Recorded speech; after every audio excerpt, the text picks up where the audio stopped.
अस्सलाम वालेकुम नाज़रीन, सियासत टीवी के प्राइम टाइम में आप सबका तहदीद से इस्तकबाल है। मैं हूं फरजान अहमद। सबसे पहले पेश है प्राइम टाइम की हेडलाइंस।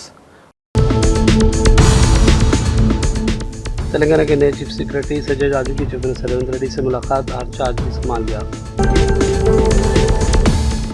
अवाम का पैसा अवाम के लिए खर्च करने रेवंत हुकूमत तैयार नहीं, बीजेपी के कौमी सदर नितिन नवीन की तेलंगाना कांग्रेस हुकूमत पर सख्त तनकीद। ऋतु भरोसा के तहत हाल 27,000 करोड़ रुपये किसानों को रास्तों पर मुंतकिल किए गए। किसानों के हक में रेवंत हुकूमत कर रही है फैसले, रियासती वजीर पूनम प्रभाकर का दावा। रेवंत हुकूमत किसानों को फी कर 15,000 रुपये देने का वादा करने के बाद मुकर गई, सिर्फ धोखा दिया गया, साबिका रियासती वजीर हरीश राव ने लगाया इल्ज़ाम। कर्नाटक में SIR का अमल शुरू हो गया, मुश्किलात के हवाले से इलेक्शन कमीशन हुकाम से की जाएगी नुमाइंदगी, chief minister DK Shiv Kumar का बयान।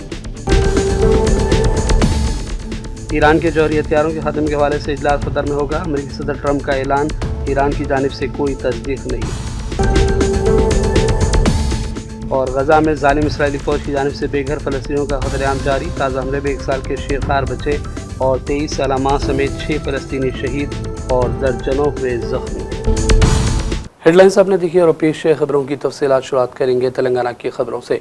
नए मुकर्रर करदा तेलंगाना के चीफ सेक्रेटरी संजय जाजू ने आज मंगल को हैदराबाद के MCRHDRD इंस्टीट्यूट के बुधी पवेलियन में चीफ मिनिस्टर रेवंत रेड्डी से मुलाकात की है। उन्होंने आज चीफ सेक्रेटरी का चार्ज संभालने से कबल खैर सगाली मुलाकात की है। रियासती हुकूमत ने जुमे को बाज़ाब्ता तौर पर जाजू को तेलंगाना का चीफ सेक्रेटरी बनाया था, जो 30 जून से नाफिजुल अमल हो गया। मौजूदा चीफ सेक्रेटरी रामकृष्ण राव अपनी तौसी मुद्दत की तकमील पर ओहदे से सुबुकदोश हुए हैं। बीजेपी के कौमी सदर नितिन नवीन ने तेलंगाना कांग्रेस हुकूमत पर सख्त तनकीदें की। उन्होंने इल्ज़ाम भी लगाया कि अवाम का पैसा अवाम के लिए खर्च करने के लिए रेवंत हुकूमत तैयार नहीं है। वो गटकेसर में बीजेपी आमिला के इजलास से खिताब कर रहे थे। आइए देखते हैं उनका ये बयान। जो कहते हैं उसको करके दिखाते हैं और इसीलिए नारा बुलंद होता है, मोदी है तो और नरेंद्र मोदी की गारंटी पूरा होने की गारंटी है और कांग्रेस की गारंटी कभी नहीं पूरा होने की गारंटी है। मित्रों, मैं देख चुका हूं जहां पर हमारी सरकारें रही, हमने जो जो वादे किए उन वादों को पूरा करने का काम हमारी सरकार ने किया। हमने अगर शिलान्यास किया तो उसके उद्घाटन का भी काम हमारी ही सरकार ने किया है। मित्रों, लेकिन ये वो लोग हैं जो वादा करते हैं पर भूल जाने के लिए ही वादा करते हैं। मित्रों, आज तेलंगाना में भी जिस प्रकार से माननीय प्रधानमंत्री के नेतृत्व में, नरेंद्र मोदी जी के नेतृत्व में सरकार चल रही है, उन्होंने तेलंगाना के किसानों की भी चिंता की। आज 30 लाख से अधिक किसान PM किसान सम्मान योजना का लाभ पा रहे हैं। करीब 33 लाख से अधिक किसान क्रेडिट कार्ड, आज आसान ऋण का काम हमारी सरकार यहां पर कर रही है। मित्रों, निजामाबाद का हल्दी बोर्ड निश्चित रूप से हल्दी की फसल को किसानों को नई बाजार की संभावनाएं दे रहा है। मित्रों, आज 80 लाख से अधिक जो 60 करोड़ से अधिक जो आयुष्मान कार्ड है, उसमें 82 लाख आयुष्मान कार्ड आज आपके तेलंगाना के लोगों के लिए बना है। करीब 1.32 करोड़ गरीबों के खाते खोलने का काम तेलंगाना में हमारी सरकार ने किया है। और मुझे आज ये बताते हुए खुशी है कि तेलंगाना के युवाओं को भी कहीं ना कहीं अवसर देने का काम किसी ने किया है तो नरेंद्र मोदी की सरकार ने किया है। 86,800 करोड़ की युवाओं को जो स्वरोजगार की मुद्रा योजना के माध्यम से उनको अवसर दिया है कि वो आत्मनिर्भर भारत बनाने में आत्मनिर्भर युवा। बीजेपी के रुकन पार्लियामेंट ईटाला राजदर ने कहा कि तेलंगाना में बीजेपी तेजी के साथ अवाम में मकबूल हो रही है। उन्होंने ये भी दावा किया कि अगले इलेक्शन के बाद तेलंगाना में बीजेपी तेलंगाना में इख्तियार में आ जाएगी। तेलंगाना स्टेट के अंदर पार्टी को मजबूत करने के लिए, जो स्ट्रेंथन करने के लिए हमारा हाईकमांड ने डिसीजन दिया था।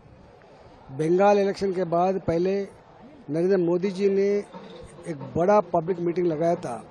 वो पब्लिक मीटिंग से एक संदेश दिया है, आने वाला दिन में ये भ्रष्टाचार का जो राज यहाँ पे चल रहा है, जो वेलफेयर एक्टिविटी जो ख़त्म कर रहा है ये सरकार, ये सरकार को ख़त्म करेंगे आने वाला दिन में इस स्टेट में भाजपा सरकार को जिताइए। भाजपा सरकार देश के अंदर गुजरात तरह डेवलप करने के लिए मोदी जी ने संदेश दिया था, इसीलिए नबी ने 3 दिन के लिए आया था। तेलंगाना समाज में एक माहौल पैदा हुआ, ये आने वाले दिन में बीजेपी को जिताना, तेलंगाना को आगे ले जाना, भ्रष्टाचार का जो रेवंत रेड्डी सरकार को खत्म करना बोल के माहौल बन रहा है। आर्मूर के हेडमास्टर आमिर खान और उनके साथी पर बीजेपी लीडर की जानिब से हमले को लेकर हुकूमती मुशीर तेलंगाना मोहम्मद अली शब्बीर ने सख्त रिमार्क किए। उन्होंने ये भी कहा कि पुलिस हुक्काम से बातचीत हुई है ताकि सख्त कार्रवाई की जाए। मोहम्मद अली शब्बीर ने कहा कि पुलिस की मौजूदगी में मुस्लिम हेडमास्टर पर हमले का इस तरह का वाकया हर एतबार से काबिले मजम्मत है। हमलों पे भी आमिर खान उर्दू पढ़ाने वाले हेडमास्टर साहब पर एक भारतीय जनता पार्टी से ताल्लुक रखने वाला और वहां के लोकल एमएलए का साथी, उनके ऊपर हमला करना और वो भी पुलिस की मौजूदगी में, ये बात निजामाबाद का डेलीगेशन मेरे पास आया, मेरे ईमेल आया। इससे पहले भी मेरे को वहां कुछ लोग बताए, लेकिन आज मैंने कमिश्नर पुलिस को साई साहब को से मैंने बात की डेलीगेशन के सामने। उन्होंने कहा कि साहब उनको रिमांड में हम ले लिए हैं, अभी थोड़ी देर में रिमांड भी कर रहे हैं, कस्टडी में ले लिए हैं। और उसके साथ साथ हम जो पुलिस ठहर के तमाशा देख रही थी, मैंने कहा कि अगर पुलिस को भरोसा उठ जाएगा, पुलिस आने के बाद पुलिस के सामने हमला किया जा रहा है, जबकि वो हेडमास्टर का कोई कसूर नहीं है, प्राइवेट उर्दू स्कूल है, प्राइवेट मैनेजमेंट का है। वो मैनेजमेंट की गलती है कि एक रूम में 2 बच्चों को 2 बच्चे पढ़ा रहे हैं, वो मैनेजमेंट से बात करना था वो लोग। लेकिन एक मुलाजिम को जो वहां का हेडमास्टर भी है, उनके ऊपर हमला करना, मैं इसकी सख्त मजम्मत करता हूं। और मैं पुलिस कमिश्नर से उम्मीद करता हूं, मुझे तो उन्होंने तयकीन दिए हैं कि हम उसको गिरफ्तार भी कर लिए हैं और पुलिस कस्टडी में भी है और उसको थोड़ी देर में हम रिमांड। बीजेपी से मुअत्तल-शुदा रुकन असम्बली राजा सिंह ने मीडिया से बातचीत की। उसने दावा किया कि 2002 के केस में उसे बाइज्जत बरी कर दिया गया है। उसने मजलिस और ओवैसी पर भी तनकीदें की और कहा कि मजलिस की वजह से उसे जेल जाना पड़ा, लेकिन आज उसे मुकदमे में बरी कर दिया गया है। 2022 में मेरे ऊपर एक केस बुक किया गया था कि मैंने किसी के भगवान के ऊपर कमेंट किया बोलकर, और वही केस में मुझे वो समय की बीआरएस सरकार ने, वो समय की पुलिस ने पीडीआर डालकर लगभग 77 डेज जेल में रखने का काम किया गया था एमआईएम के प्रेशर में। आज देखिए वही केस का जजमेंट आया है, कोर्ट पर हमें विश्वास था, बाइज्जत बरी हुए हम वो केस में। और हम स्टार्टिंग से ही यही चीज़ को हम प्रोजेक्ट कर रहे थे कि हमने किसी के देवी देवताओं पर किसी को ठेस पहुँचे उस प्रकार का कोई कमेंट नहीं किया है।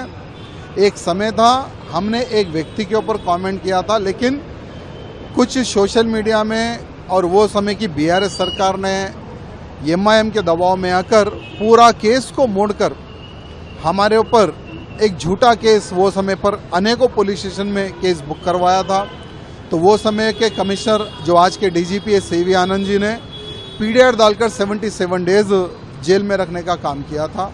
आज देखिए वही केस में मैं बाइज्जत बरी हुआ हूं और आने वाले समय में कांग्रेस सरकार में भी बहुत सारे फेक केसेस मेरे ऊपर बुक हुए हैं।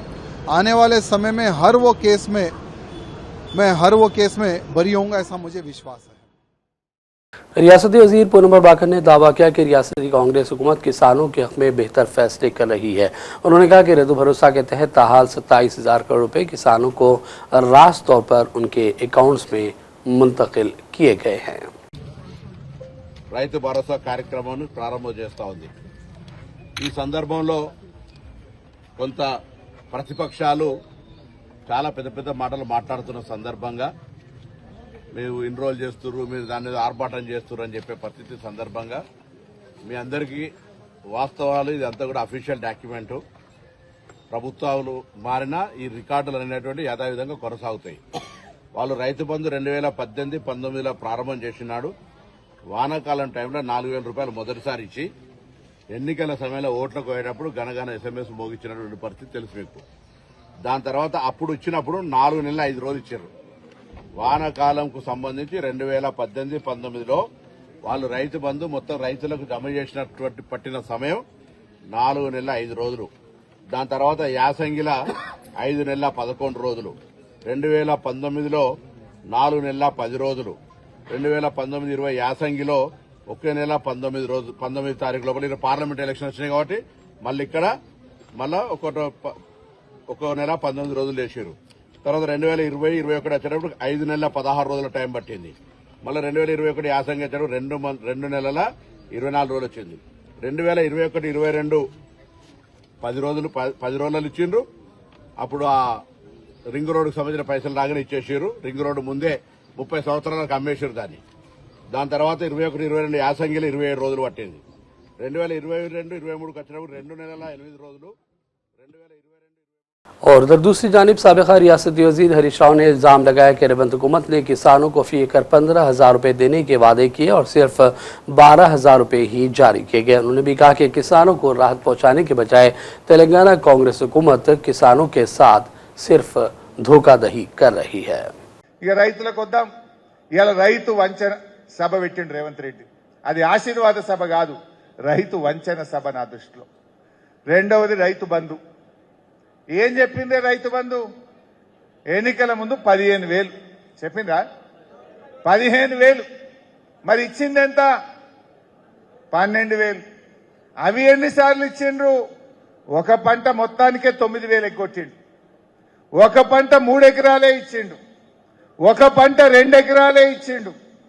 వాళ్ళు చెప్పిన ప్రకారంగా మొత్తం లెక్క తీస్తే 29,300 కోట్లు ఇలా కాంగ్రెస్ పార్టీ రైతు బంధు పేరిట రైతులకు బాకీ పడ్డది. 29,300 కోట్లు. నేను అడుగుతా ఉన్న జడ్చర్ల నుంచి, రేవంత్ రెడ్డి గారు, నువ్వు ఇవాళ పెట్టుకున్న నీ రైతు వంచన సభలో ఈ 29,300 కోట్లు ఎప్పటిలోగా ఇస్తావో తెలంగాణ రైతాంగానికి చెప్పాలని డిమాండ్ చేస్తా ఉన్నాం.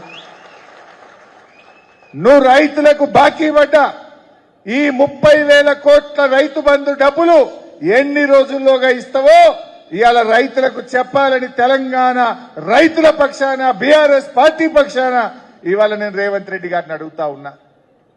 మీ జిల్లాలో ఒక మంత్రి ఉంటాడు, జూపల్లి కృష్ణారావు. तेलंगाना में जारी एसआईआर के हवाले से ऑटोराइजेशन और तहसील के फार्म उर्दू जबान में भी फराहम करने के मामले पर गौर करने की तेलंगाना हाई कोर्ट ने हिदायत दी। अदालत ने सवाल किया कि जिन इलाकों में उर्दू बोलने वाली आबादी 20% से ज़्यादा है वहाँ उर्दू जबान में ऑटोराइजेशन और तहसील के फार्म क्यों न फराहम किए जाए। हाई कोर्ट ने हैदराबाद के अलावा रियासत भर में वोटर फार्म सिर्फ तेलुगु जबान में शाये किए जाने को चैलेंज करने वाली दरख्वास्त पर उबूरी अहकामात देने से भी इनकार किया है। इलेक्शन कमीशन 25 जून से 24 जुलाई तक एसआईआर का अमल तेलंगाना में जारी रखे हुए है। इस दौरान फॉर्म सिर्फ तेलुगु जबान में शायर तकसीम के जाने की इत्तलात के बीच करीमनगर के एमए मुजीब ने इस मामले को हाई कोर्ट से रुजू किया था। हैदराबाद बैनुल-अक़वामी इंटरनेशनल एयरपोर्ट पर एक संगीन वाक़या पेश आया जब जर्मनी के शहर फ्रैंकफर्ट से आने वाली लुफ्तांसा एक परवाज़ लड़ने के लिए तैयार थी कि अचानक लेज़र लाइट तैयार के कॉकपिट पर डाली गई। पायलट की बरवक्त मुस्तैदी की वजह से तैयारा बहिफाजत लैंड कर गया और कोई हादसा पेश नहीं आया। ताहम पायलट ने फौरी तौर पर एयर ट्रैफिक कंट्रोल को इस वाक़े की इत्तला दी, जिसके बाद सिक्योरिटी इदारों ने इस मामले को लेकर जाँच का काम शुरू किया है। मालूम किया जा रहा है कि लेज़र लाइट्स किस मुकाम से डाली गई। इस सिलसिले में CCTV फुटेज और दीगर तकनीकी शवाहिद का भी तफसील से जायजा लिया जा रहा है। ATC हुकाम ने कहा कि तैयारों की टेक ऑफ और लैंडिंग के दौरान लेज़र लाइट्स का इस्तेमाल इंतहाई ख़तरनाक हो सकता है क्योंकि इससे पायलट की बीनाई आर्जी तौर पर मुतासर होने का अंदेशा रहता है। उन्होंने खबरदार किया कि इस तरह की हरकत में मुलविस अफराद के खिलाफ सख्त कानूनी कार्रवाई की जाएगी। और वहीं नाज़रीन रुख करेंगे चंद अहम कौमी और बैनुल-अक़वामी खबरों की जानिब। सेशल्स में मोदी को दिए गए अवार्ड को लेकर कांग्रेस ने सख्त नुक्ताचीनी की है। उन्होंने कहा कि जल्दबाजी में दिए गए अवार्ड्स खुद साबित करते हैं कि इसमें कितनी खामियां हैं और मोदी की भी आखिर क्या कमजोरी है। कांग्रेस तर्जुमान सुप्रिया श्रीनेत ने मीडिया से बातचीत के दौरान मोदी पर शदीद तनकीदें की। क्या वो मोदी जी को दे दिया। Guardian of the blue horizon नाम से ये अवार्ड है और ये मोदी जी से पहले किसी को नहीं मिला है। लेकिन सेशल्स ने इतनी जल्दबाजी दिखाई मोदी जी को अवार्ड देने में कि जो स्टैंप, जो सील थी अवार्ड पर, उस पर वो रिपब्लिक ऑफ सेशल्स की स्पेलिंग ही गलत लिख गए।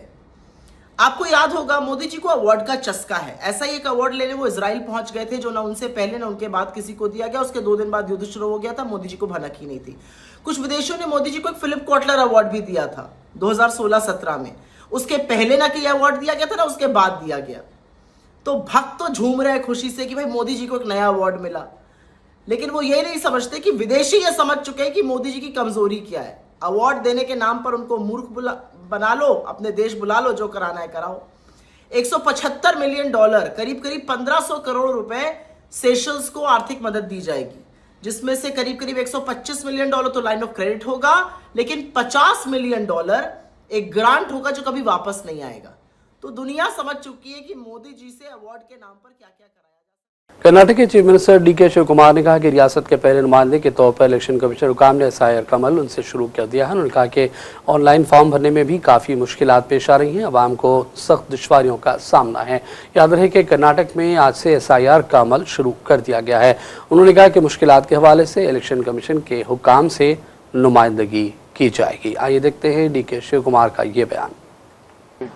From Ramnagara, my officers came. I have signed the form. I found it a bit difficult to enter all the details, but we can't have the experiences of downloading the form. There is an opportunity of downloading the form and entering through the telephone also online, but it is better all of us will receive the form, and any one member who is little bit educative can fill the entire form of all the members of the house. If someone is working outside the state or outside the residence, they can also, one senior member of the house who has little bit knowledge can enter it, and within 29th they have to return back the form. So without and the youngsters who have the new voter who have been not voting since 2002, they have to give a valid certificate or a residential certificate. The government of Karnataka has made options to provide the necessary certificate which has been required. We are not having all the 100% certificate, but still we have an option to give them the residential certificate or the caste certificate which has been required with the election commission's request. So all of you, I request you to see that you retain your voter list, and if you doesn't have your voter list on record, tomorrow you may find difficult to get the benefits from the government. This is the decision already taken in various states, so we are going to give the facilities of the America के सदर Donald Trump ने कहा है कि दोहा में Iran के साथ होने वाली मुलाकात शायद अहम हो या ना हो, इस हवाले से हमें जल्द मालूम हो जाएगा। वाशिंगटन में मीडिया से बातचीत के दौरान अमेरिकी सदर ट्रंप ने कहा कि ईरान के जौहरी हथियारों के खात्मे के हवाले से इजलास दोहा में होगा, लिहाजा हम देखेंगे कि ये मामला किस जानिब जाता है। ट्रंप ने ये कहा कि हम इस महाज पर बहुत अच्छी पेशरफ्त कर रहे हैं, ताहम उन्होंने भी कहा कि दोहा में होने वाली मुलाकात शायद अहम हो या फिर ना हो। ट्रंप का कहना था कि अस्करी तौर पर हम जीत रहे हैं, बल्कि अस्करी तौर पर हम जीत चुके हैं और ये सादा सी बात है। हम नहीं चाहते कि ईरान के पास जौहरी हथियार हो। आइए देखते हैं ट्रंप का ये बयान। इस दौरान ईरान ने भी कहा है कि इस मुलाकात के हवाले से कोई चीज़ अभी कतई तौर पर तय नहीं हुई है। By Harry Reid and Barack Hussein Obama, I cannot understand it. The leader has the right to fire the person at will and put somebody else there. That would be, because we get so many negative rulings from her, the parliamentarian. She's been there for years, and she was put there by Harry Reid and Barack Hussein Obama. Harry Reid was a bad guy, and he was the leader, and he put her. And the speaker has the right to immediately fire her and put somebody else there. And it's not even believable that she's still there. She's obviously a good politician or something. Mr. President, question on the Slaughter case. The Supreme Court just affirmed your right to fire the heads of independent agencies. Should we expect more firings as a result of this ruling? I don't think so. It gives me the right, and not me, it gives a president the right to do what the president should have the right to do. And it's very interesting. It's a big ruling. It's been going on for almost 100 years. They've been working on this, and you know that it comes down at my term is a very great honor. But it bestows additional powers, or maybe the same power, on the president. The president has the right to do this, and that has to do with a lot of agencies all throughout the system. So it's considered, the biggest of the group. And I can understand that this has been going on for almost 100 years. They've been waiting for this decision. Yes. Thank you, Mr. President. You were posting about how important it is to get the Save America Act passed. Who do you see as the biggest hurdle to getting this across the finish line? Well, it's held up in the Senate. And frankly, if you terminated the filibuster, you just need 50 votes, and we have 53. And then you have JD. So the Democrats are going to terminate the filibuster. But if you did reconciliation, you could do it with 50 votes. I mean, the best would be to terminate the filibuster, but for some reason, but you have the same basic people. But even Rand Paul is in favor of the Save America Act, if you can believe it. Think of it. Rand Paul is strongly in favor. He's fighting for it. So that's good news. But you would have Lisa Murkowski, always against things like this. Nobody knows why. I think I know why. But you have Lisa Murkowski, you have Susan Collins, you have Tillis is against, and he's not in office because of me, so he holds me, because I wouldn't endorse him. I think you have Senator Cassidy against it too. और उधर दूसरी जानिब Iran के सदर मसूद पशेकियान ने कहा है कि अगर अमेरिका मुआहदे की पासदारी करेगा तो हम भी अपनी जिम्मेदारियों पर अमलावरी करेंगे। सोशल मीडिया प्लेटफॉर्म एक्स पर पोस्ट में ईरानी सदर ने लिखा कि बाहमी इत्तेफाक राय एक दो तरफा अमल है। उन्होंने ये भी कहा है कि बेबुनियाद धमकियों के जवाब में हमारा तर्ज अमल ये है कि फ़ैसला साजी में अक़ल और इंसानी वक़ार पर इन्हिसार किया जाए और जब अमल का वक्त आए तो फैसलाकुन अंदाज में पूरी बहादुरी के साथ दिफा किया जाए। गजा में जालिम व क़ाबिज़ इसराइली फ़ौज की जानिब से बेघर फ़लस्तीनियों का क़त्ल-ए-आम जारी है। ताज़ा रिपोर्ट्स के मुताबिक सयूनी फ़ौज ने गजा में अलवासी के ख़ैमों में सोए हुए बेघर अफराद पर बम बरसाए, जिसकी वजह से 1 साल के शेरखार बच्चे और 23 साला माँ समेत 6 फ़लस्तीनी शहीद हो गए, जबकि दीगर दर्जनों अफराद के ज़ख्मी होने की इत्तला है। इसके अलावा देरुल-बला इलाके में भी इसराइल के फ़िज़ा हमले में बच्चे समेत 3 अफराद की शहादत की इत्तला है, जबकि मगरबी किनारे के शहर हमला में इसराइली फ़ौज ने फायरिंग करते हुए 15 साला लड़के को शहीद कर दिया। मगरबी किनारे के शहर अलबिरा के इलाके मुशरैत में भी इसराइली फौज ने छापे मारे और इस दौरान 15 साला अमीर अहमद जवाद जाबिर को सर और सीने में गोलियां मार दी गईं। दूसरी जानिब तुर्की के सदर रजब तैयब एर्दोगान ने कहा है कि मशरिक़ वस्ता में कशीदगी की वजह मसले फ़लस्तीन है। जब तक इसराइल की जानिब से ज़मीनों पर कब्जे का सिलसिला ख़त्म नहीं होगा, खित्ते में अमन कायम नहीं हो सकता। वेनेजुएला में गुज़िश्ता हफ्ते आए 2 ताकतवर ज़लज़लों से हलाकतों की तादाद 10,000 तक पहुँचने के अंदेशे ज़ाहिर किए जा रहे हैं। अक़वाम मुत्तहिदा के हुकाम के मुताबिक 10,000 लाशों के लिए बैग्स भी हासिल किए जा रहे हैं। अमरीकी जियोलॉजिकल सर्वे ने भी अमवात की तादाद 10,000 से 1 लाख के दरमियान होने का खदशा जाहिर किया। ताहाल इस क़यामत ख़ेज़ ज़लज़लों के नतीजे में हलाकतों की तादाद 1700 बताई गई है। तबाहकुन ज़लज़ले के नतीजे में 2500 इमारतें मुतासर हुई। मुतासरा इलाकों में इमदादी सरगर्मियाँ जारी हैं और हलाकत ख़ेज़ ज़लज़लों के 106 घंटों बाद 21 साला शख्स को जिंदा निकाल लिया गया है, जिसे मोजिज़ा करार दिया जा रहा है। यूरोपीय यूनियन ने ज़लज़ला मुतासरीन के लिए $50 लाख से ज़्यादा की हंगामी इमदाद जारी कर दी है। ताहम इस दौरान यूनिसेफ ने कहा है कि ज़लज़ले से मुतासरा 18 लाख अफराद को इंसानी इमदाद की शदीद ज़रूरत है।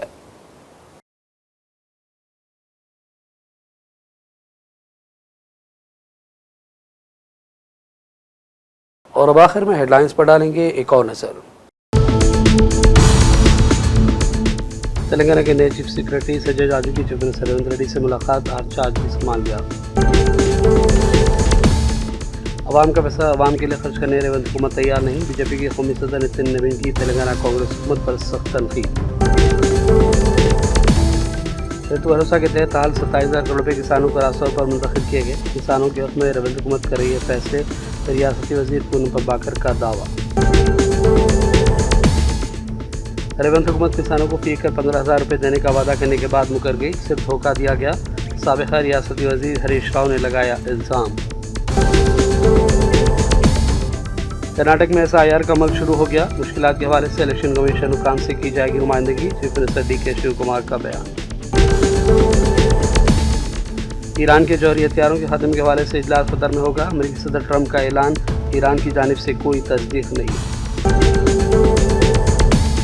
और गजा में जालिम इसराइली फौज की जानिब से बेघर फलस्तीनियों का कत्लेआम जारी। ताज़ा हमले में 1 साल के शेरखार बच्चे और 23 साला मां समेत 6 फलस्तीनी शहीद और दर्जनों हुए जख्मी। प्राइम टाइम का सिलसिला फिलहाल यहीं ख़त्म करते हैं। मोहम्मद फरजान अहमद को पूरी टीम के साथ इजाज़त दें। देखते रहिए सियासत टीवी। अल्लाह हाफ़िज़।